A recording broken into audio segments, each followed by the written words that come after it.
ಮಂಡ್ಯದಲ್ಲಿ ಡಿಸಿ ಕಚೇರಿಗೆ ತಲುಪಿದ ಬಜರಂಗ ದಳದ ಪಾದಯಾತ್ರೆ. ಆಂಜನೇಯ ದೇಗುಲದಿಂದ ಡಿಸಿ ಕಚೇರಿವರೆಗೂ ಕೂಡ ಪಾದಯಾತ್ರೆ ತಲುಪಿದೆ. ಮಂಡ್ಯದ ರೈಲ್ವೆ ನಿಲ್ದಾಣ ಬಳಿಯಿಂದ ಪಾದಯಾತ್ರೆ ಆಂಜನೇಯ ದೇಗುಲದಿಂದ ಡಿಸಿ ಕಚೇರಿಯವರೆಗೆ ಈಗ ಪಾದಯಾತ್ರೆ ಹೋಗಿ ತಲುಪಿದೆ. ಮಂಡ್ಯದ ರೈಲ್ವೆ ನಿಲ್ದಾಣ ಬಳಿಯಿಂದ ಸಮೀಪ ಅಲ್ಲಿಂದನೇ ಶುರುವಾದ ಪಾದಯಾತ್ರೆಯ ಯುದ್ಧಕ್ಕೂ ಕೂಡ ಜೈ ಶ್ರೀರಾಮ್ ಘೋಷಣೆಗಳು ಮೊಳಗಿದ್ದಾವೆ.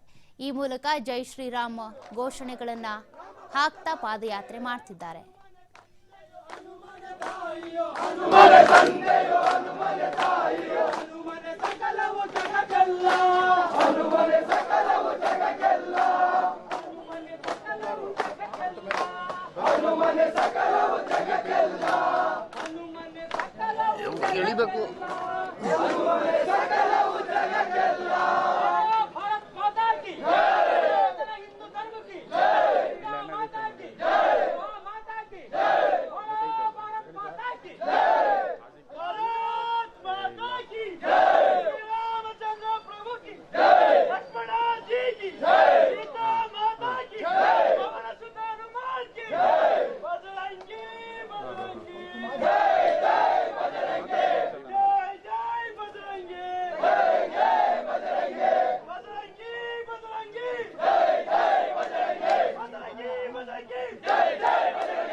ಈ ಒಂದು ಹನುಮನ ಘೋಷಣೆಗಳನ್ನ ಹಾಕ್ತಾ ಕೂಗ್ತಾ ಪಾದಯಾತ್ರೆಯನ್ನ ನಡೆಸ್ತಾ ಇದ್ದಾರೆ. ಈ ಬಗ್ಗೆ ಲೈವ್ ಡೀಟೇಲ್ಸ್ ಕೊಡ್ತಾ ಹೋಗ್ತಾರೆ ನಮ್ಮ ಪ್ರತಿನಿಧಿ ಶಶಿಕುಮಾರ್ ಜಾಯಿನ್ ಆಗ್ತಾ ಇದ್ದಾರೆ. ಶಶಿಕುಮಾರ್, ಈಗ ಪಾದಯಾತ್ರೆ ಶುರುವಾಗಿದೆ. ಪಾದಯಾತ್ರೆಯಲ್ಲಿ ಹನುಮನ ಘೋಷಣೆಗಳು, ಶ್ರೀರಾಮನ ಘೋಷಣೆಗಳು ಕೂಡ ಮೊಳಗ್ತಾ ಇದ್ದಾವೆ. ಎಲ್ಲಿವರೆಗೂ ಪಾದಯಾತ್ರೆ ಹೋಗುತ್ತೆ? ಪೊಲೀಸ್ ಬಿಗಿ ಬಂದೋಬಸ್ತ್ ಹೇಗಿದೆ? ಹನುಮನ್ ಚಾಲೀಸ್ ಆಡಬೇಕಂದ್ರೆ ದಯವಿಟ್ಟು ಕೆರಗೋಡು ಶ್ರೀರಾಮ ಭಕ್ತ ಮಂಡಳಿಯವರು ಮುಂದೆ ಬನ್ನಿ.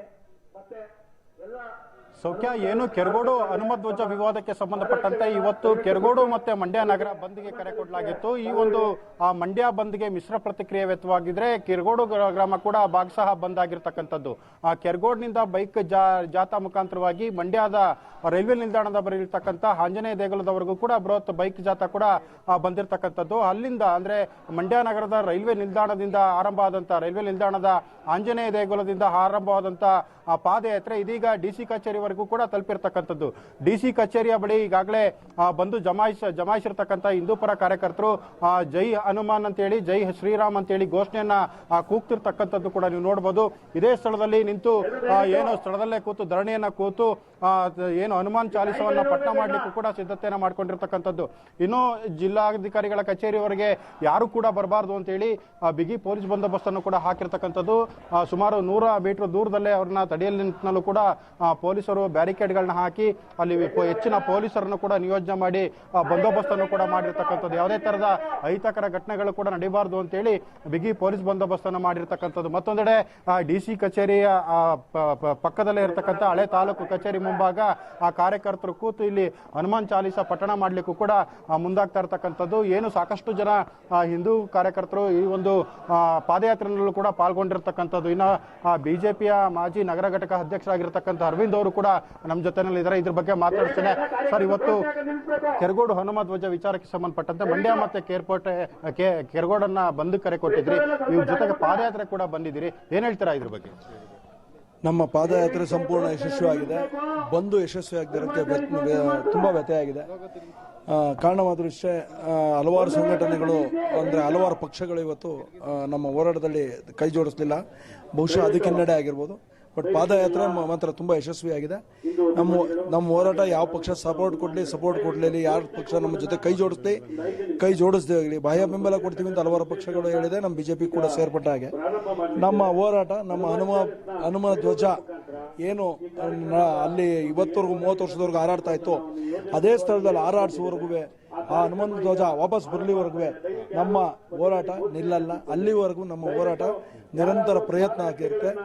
ಅಲ್ಲೇ ಯಾವತ್ತೂ ಇವರು ಹನುಮ ಧ್ವಜ ತನ್ನ ಸ್ವಕ್ಷೇತ್ರಕ್ಕೆ ಅಂದ್ರೆ ಇರುವಂತ ಜಾಗದಲ್ಲಿ ಹಾರವಣಂತ ಕೆಲಸ ಆಗುತ್ತೆ, ಅವತ್ತಿಗೆ ನಮ್ಮ ಹೋರಾಟ ಅಂತ ಆಗ್ತದೆ. ಇದಿಷ್ಟು ಏನೋ ಮಂಡ್ಯ ನಗರ ಮಾಜಿ ನಗರ ಅಧ್ಯಕ್ಷರಾಗಿರ್ತಕ್ಕಂಥ ಅರವಿಂದ್ ಅವರು ಮಾತಾಗಿದ್ರೆ, ಈಗ ಆ ಕೆರಗೋಡು ಗ್ರಾಮ ಪಂಚಾಯಿತಿ ಸದಸ್ಯರು ಆಗಿರ್ತಕ್ಕಂಥ ನಿರಂತರವಾಗಿ ಈ ವಿಚಾರದಲ್ಲಿ ಹೋರಾಟದಲ್ಲಿ ಪಾಲ್ಗೊಂಡಿರ್ತಕ್ಕಂಥ ಮಹೇಶ್ ಅವರು ಇದ್ದಾರೆ, ಅವ್ರನ್ನ ಮಾತಾಡ್ತೇನೆ. ಮಹೇಶ್ ಅವರ ಏನು ಈ ವಿಚಾರವಾಗಿ ಸಾಕಷ್ಟು ನಿರಂತರವಾಗಿ ಹೋರಾಟವನ್ನ ಮಾಡ್ಕೊಂಡು ಬಂದ್ರಿ, ಇವತ್ತು ಕೆರಗೋಡು ಮತ್ತೆ ಮಂಡ್ಯ ನಗರ ಬಂದ್ಗೂ ಕೂಡ ಕರೆ ಕೊಟ್ಟಿದ್ರಿ. ಕೆರಗೋಡು ಗ್ರಾಮದಿಂದ ಒಂದು ಬೈಕ್ ಜಾಥಾ ಕೂಡ ಬಂದ್ರಿ, ಈಗ ಪಾದಯಾತ್ರೆ ಕೂಡ ನಡೆದಿದೆ. ಈಗ ಮುಂದಿನ ಹೋರಾಟ ಹೇಗಿರುತ್ತೆ, ಇವತ್ತು ಏನೆಲ್ಲ ಮಾಡ್ತೀರಿ? ಏನು ಕೆರಗೋಡಿನಲ್ಲಿ ಹನುಮ ಧ್ವಜನ ಇಳಿಸೋದ್ರಲ್ಲಿ ಜಿಲ್ಲಾಡಳಿತ ಮತ್ತೆ ಸರ್ಕಾರ ಯಶಸ್ವಿಯಾಗಿದೆಯೋ, ನಮ್ಮ ಹೋರಾಟ, ನಮ್ಮ ಸಿದ್ಧಾಂತ, ನಮ್ಮ ನಿರ್ಧಾರ ಹನುಮ ಧ್ವಜ ಆರಿಸಲಿಕ್ಕೇನೆ ಆ ಧ್ವಜಸ್ತಂಭ ಮಾಡಿರುವಂತದ್ದು. ಹನುಮ ಧ್ವಜ ಆರಿಸೋ ತನಕನೂ ನಮ್ಮ ಹೋರಾಟ ನಿರಂತರವಾಗಿರ್ತದೆ. ಈ ಹೋರಾಟ ನಾವು ಅಲ್ಲಿ ಹನುಮ ಧ್ವಜ ಆರಿಸೋ ತನಕ ಬೇರೆ ಬೇರೆ ರೀತಿಯ ಹೋರಾಟ ಮುಖಾಂತರ ನಾವು ಗುರಿನ ತಲುಪ್ತೇವೆ. ಅಲ್ಲಿ ಹನುಮ ಧ್ವಜ ಕೇಸರಿ ಧ್ವಜನ ಆರಿಸೇ ತೀರ್ತೀವಿ. ಈಗ ನೀವು ಕಾನೂನು ಹೋರಾಟಕ್ಕೂ ಕೂಡ ಮುಂದಾಗಿದ್ರಿ, ಒಂದ್ ರೀತಿಯಲ್ಲಿ ಇದು ರಾಜಕೀಯ ತಿರುವನ್ನು ಕೂಡ ಪಡ್ಕೊಳ್ತಾ ಐತೆ. ಆದ್ರೆ ಕೆಲವೊಂದು ಏನು BJP ಮತ್ತೆ JDS ಅವರು ಇದ್ರ ಹೋರಾಟದಿಂದ ಹಿಂದೆ ಸರಿಲಿಕ್ಕೆ ಕಾರಣ ಏನಿರ್ಬೋದು? ನಮ್ಮ ಭಾರತದಲ್ಲಿ ಇದೊಂದು ಧಾರ್ಮಿಕ ಆಚರಣೆ. ಕೇಸರಿ ಅನ್ನೋದು ಒಂದು ಹಿಂದುತ್ವದ ಸಂಕೇತ, ನಮ್ಮ ಧರ್ಮದ ಸಂಕೇತ. ಇಲ್ಲಿ ಎಲ್ಲಾ ಪಕ್ಷದವರು ಇದೀವಿ, ಎಲ್ಲಾ ಪಕ್ಷದವರು ನಮಗೆ ಸಹಕಾರ, ಬಾಹ್ಯ ಬೆಂಬಲ ನೀಡಿದ್ದಾರೆ, ಪ್ರತ್ಯಕ್ಷವಾಗಿ ಪರೋಕ್ಷವಾಗಿ ಸಹಕಾರ ನೀಡಿದ್ದಾರೆ. ಅವರೆಲ್ಲರ ಮನೋಧರ್ಮ, ಮಾನಸಿಕತೆ, ನಿರ್ಧಾರ ಕೇಸರಿ ಧ್ವಜ ಹಾರಾಡಬೇಕು ಅನ್ನೋದು ಅಷ್ಟೇ ನಮ್ಮೆಲ್ಲರ ಒತ್ತಾಸೆ. ಇವತ್ತು ಪಾದಯಾತ್ರೆ ಕೂಡ ಆಯ್ತು, ಬಂದ್ ಕೂಡ ಮಾಡಿದ್ರಿ, ಮುಂದಿನ ಹೋರಾಟ ಹೇಗಿರುತ್ತೆ ಅಂತ? ಇವತ್ತು ಜಿಲ್ಲಾಧಿಕಾರಿ ಮುಖಾಂತರ ಮನವಿ ಪತ್ರನ ರಾಜ್ಯಪಾಲರಿಗೆ ತಲುಪಿಸೋರಿದ್ದೀವಿ. ಹೋರಾಟದ ಮುಖ್ಯಸ್ಥರು ಕೂತಿ ಮುಂದಿನ ಹೋರಾಟ ಯಾವ ರೀತಿ ಇರಬೇಕು ರೂಪುರೇಷೆಗಳನ್ನ ನಾವು ತಯಾರು ಮಾಡ್ತೀವಿ.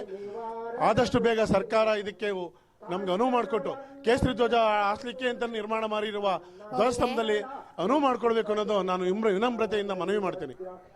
ಇದಿಷ್ಟು ಸ್ಥಳೀಯ ಗ್ರಾಮ ಪಂಚಾಯತ್ತರ ಆಗ್ರಹ ಆಗಿರ್ತಕ್ಕಂಥದ್ದು. ನಮ್ಗೆ ಏನು ಅಲ್ಲಿ ಧ್ವಜಸ್ತಂಭವನ್ನ ಮಾಡಿರದೆ ಹನುಮ ಧ್ವಜವನ್ನ ಹಾರಿಸಲಿಕ್ಕೆ, ಹೀಗಾಗಿ ಅಲ್ಲಿ ಹನುಮ ಧ್ವಜ ಹಾರಿಸೋವರೆಗೂ ಕೂಡ ನಮ್ಮ ಹೋರಾಟ ನಿರಂತರವಾಗಿರ್ತದೆ ಅಂತ ಹೇಳ್ತಿರ್ತಕ್ಕಂಥದ್ದು. ಮತ್ತೊಂದೆಡೆ ಈಗ ನೋಡಬಹುದು, ಹನುಮಾನ್ ಚಾಲೀಸವನ್ನ ಪಠಣ ಮಾಡೋದ್ರ ಮುಖಾಂತರವಾಗಿ ತಮ್ಮ ಹೋರಾಟವನ್ನ ರಸ್ತೆಯಲ್ಲೇ ಕುಳಿತು ತಮ್ಮ ಹೋರಾಟವನ್ನು ಕೂಡ ಮುಂದುವರಿಸಿರ್ತಕ್ಕಂಥದ್ದು. ಸೌಖ್ಯ, ಒಟ್ಟಾರೆ ಏನಂತ ಹೇಳಿದ್ರೆ ಇವತ್ತಿನ ಮಂಡ್ಯ ಬಂದ್ಗೆ ಮಿಶ್ರ ಪ್ರತಿಕ್ರಿಯೆ ವ್ಯಕ್ತವಾಗಿದ್ರೆ, ಇದೀಗ ಮಂಡ್ಯ ಜಿಲ್ಲಾಧಿಕಾರಿಗಳ ಕಚೇರಿವರೆಗೂ ಕೂಡ ಬಂದಿರತಕ್ಕಂಥ ಪಾದಯಾತ್ರೆ ಇನ್ನೇನು ಕೆಲವೇ ಕ್ಷಣಗಳಲ್ಲಿ ಜಿಲ್ಲಾಧಿಕಾರಿಗಳಿಗೆ ಮನವಿ ಸಲ್ಲಿಸೋದ್ರ ಮುಖಾಂತರವಾಗಿ ಅಂತ್ಯವಾಗ್ತಾ ಇರ್ತಕ್ಕಂಥದ್ದು. ಸೌಖ್ಯ, ಥ್ಯಾಂಕ್ ಯು ಶಶಿಕುಮಾರ್ ನಿಮ್ಮೆಲ್ಲ ಡೀಟೇಲ್ಸ್ಗೆ.